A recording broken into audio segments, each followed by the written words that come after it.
ഇപ്പോൾ അതുപോലെ വരുന്നതാണ് ഈ നോ പറയും. ഇപ്പം നോ പറയുമ്പോൾ രണ്ട് തരത്തിൽ ഇപ്പോൾ പറഞ്ഞ പോലെ തന്നെ പറയാം. അതായത് ചിലപ്പോൾ വളരെ ഫീബിളായിട്ട്, പക്ഷെ നോ എപ്പോഴും നമ്മൾ അക്സെപ്റ്റ് ചെയ്യേണ്ട ഒരു കാര്യമാണെന്നുള്ളത് പലരും മനസ്സിലാക്കുന്നില്ല. അപ്പം എങ്ങനെയാണ് നോ പറയുക? അതായത് വളരെ ക്ലോസ് ആയിട്ടുള്ള ഒരാളോട്, റിലേറ്റീവ് ആയിക്കോട്ടെ, അവരോട് നോ പറയാൻ നമുക്ക് ചിലപ്പോൾ ഒരു മടി ഫീൽ ചെയ്യും.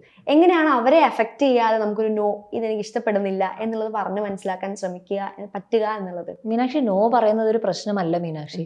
നോ പറയണോ വേണ്ടയോ എന്ന് പോലും ആളുകൾക്ക് അറിയാൻ പാടില്ല ഇപ്പോൾ.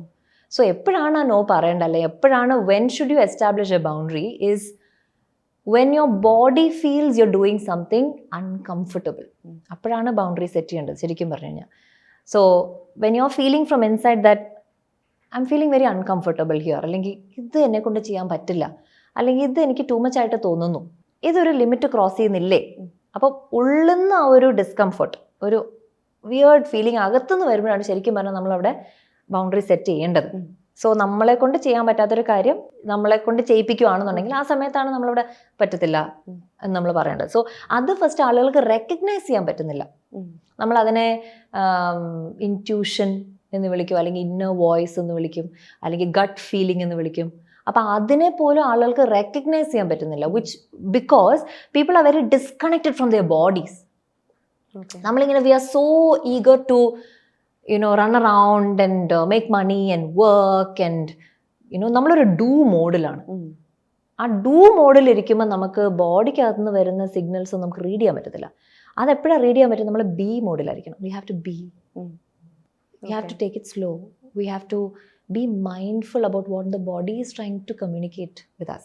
Then we will know, okay, ഇത് എനിക്ക് സെറ്റ് ആവുന്നില്ല, അല്ലെങ്കിൽ ഒരു റിലേഷൻഷിപ്പിൽ ഈ ഒരു പുള്ളി സംസാരിക്കുന്നത് ശരിയല്ലോ, അല്ലെങ്കിൽ ഈ പുള്ളി കൊച്ചിൻ്റെ കൂടെ സംസാരിക്കുമ്പോൾ ഒരു വിയേർഡ് ഫീലിംഗ് ഉണ്ടല്ലോ. എനിക്കൊരു ക്ലയൻറ്റ് ഉണ്ടായിരുന്നു, പുള്ളിക്കാരി ഇപ്പോൾ പറഞ്ഞ പോലെ ഒരു ടോക്സിക് റിലേഷൻഷിപ്പിലായിരുന്നു. അവൾ ആ ടോക്സിസിറ്റി ഐഡൻറ്റിഫൈ ചെയ്തപ്പോൾ തൊട്ട് അവൾക്ക് മനസ്സിലാകാൻ തുടങ്ങിയ കാര്യം, പുള്ളിയുടെ കൂടെ ഒരു ദിവസം ടൈം സ്പെൻഡ് ചെയ്തിട്ട് വരുമ്പോൾ പുള്ളിക്കാരിക്ക് ഡിസെൻട്രി ആവും. മനസ്സിലായോ? ആ body was trying to repel him.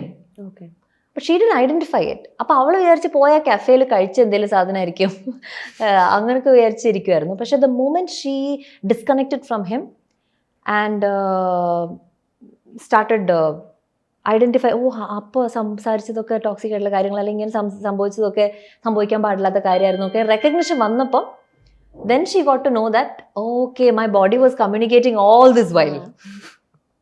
അത് അണ്ടർസ്റ്റാൻഡ് ചെയ്യാൻ നമ്മുടെ ബോഡി എപ്പോഴും നമ്മളോട് കമ്മ്യൂണിക്കേറ്റ് ചെയ്തുകൊണ്ടിരിക്കുന്ന ഒരു കാര്യമാണ്. നമ്മൾ എന്ത് വിചാരിക്കുന്ന കോഗ്നിറ്റീവ് ഇന്റലിജൻസ് മാത്രമാണ് ഇന്റലിജൻസ് ആണ് നമ്മൾ വിചാരിച്ചിരിക്കുന്നത്, which is the brain's intelligence. But we have something called somatic intelligence.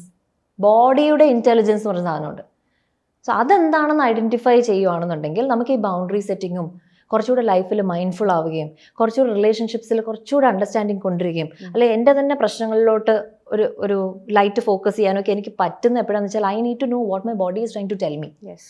So boundary setting will become very easy if you know what your body is trying to tell you. And once your body is trying to tell you something and when you're listening to it, നമ്മളത് establish ചെയ്തിരിക്കും. We won't be able to not do it.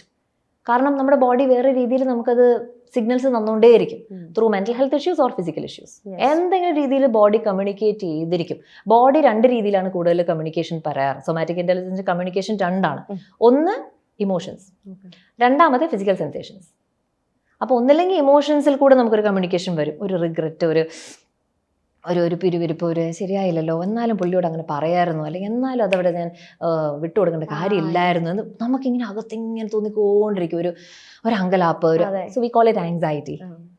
ഒന്നില്ലെങ്കിൽ ഇമോഷൻസിൽ കൂടെ നമുക്ക് communication വരും, അല്ലെന്നുണ്ടെങ്കിൽ physical sensations. It can be through headaches, through lump in the throat, just feeling very heavy.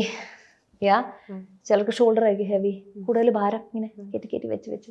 So സൊമാറ്റിക്കലി നമുക്ക് അവിടെ ഒരു റെസ്പോൺസ് കിട്ടിക്കൊണ്ടേയിരിക്കുകയാണ്. നമ്മളത് അവെയർ ആണോ അല്ലയോ എന്നുള്ളതാണ്.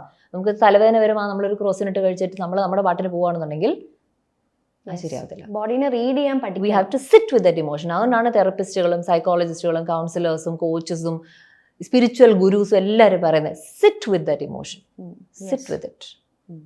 നമുക്ക് അത് കംഫർട്ടബിൾ അല്ല, നമ്മളത് പഠിപ്പിച്ച് തന്നിട്ടില്ല. So we have to sit with emotions, and ഇതൊക്കെ ചെയ്തു കഴിഞ്ഞാൽ ബൗണ്ടറി സെറ്റിംഗ് ഒക്കെ ഈസി ആയിട്ട് നമുക്ക് ചെയ്യാവുന്നതേ ഉള്ളൂ.